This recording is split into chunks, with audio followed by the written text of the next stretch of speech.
Da Dennis var på vej ud af døren for anden gang, for anden, der skal lige et gang ind, råbte hans far igen inden for stuen. Hallo, Anders And, hvor tror du skal hen?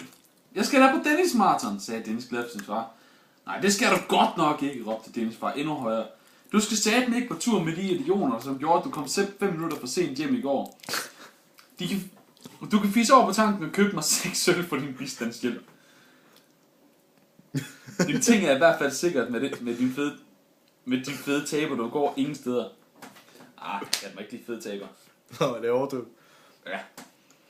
Okay, nikkede Dennis rigtig trist. Jeg ringer lige til dem og siger, at jeg kan komme med alligevel. Okay, Dennis, sæt lige højtaler på, så jeg kan høre, hvad idioterne har at sige til det. Sagde Dennis far med et selvtilfreds smil. Dennis ringede til hans ven, men hans far kom. Dennis ringede op til hans venner, men hans far sad ved siden af ham og gnød i hænderne.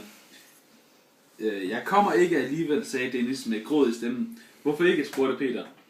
Det ved du det udmærket godt, sagde Dennis, mens hans far sad lige ved siden af og grinede. Da Dennis syntes, det var en latterlig begrundelse, det hævde Dennis' far telefonen ud af Dennis' hånd og råbte ind i røret, hvad problemet var. Da Dennis' far fik svar på tiltalte, vidste han ikke, hvad han skulle sige. Han kunne ikke formulere sine ord og lagde til sidst argumentet for, du er da for åndssvag, og du kan gøre, som jeg siger. Efter telefonsamtalen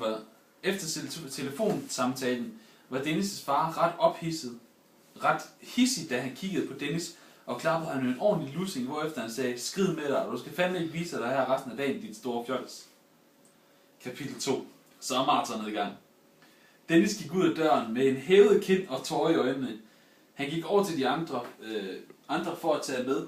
Muffe så straks af Dennis, at der var noget galt, og gav ham en stor krammer, mens han trøstende sagde, bare rolig Dennis, det hele skal nok ordne sig mellem dig og din far. Nu skal vi bare hygge os.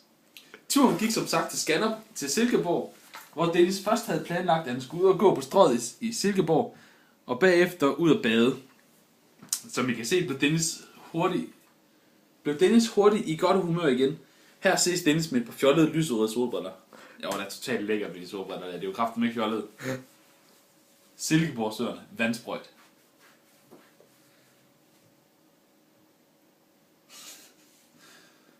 Fæ. Ja, den er sjov. Dennis Marathon.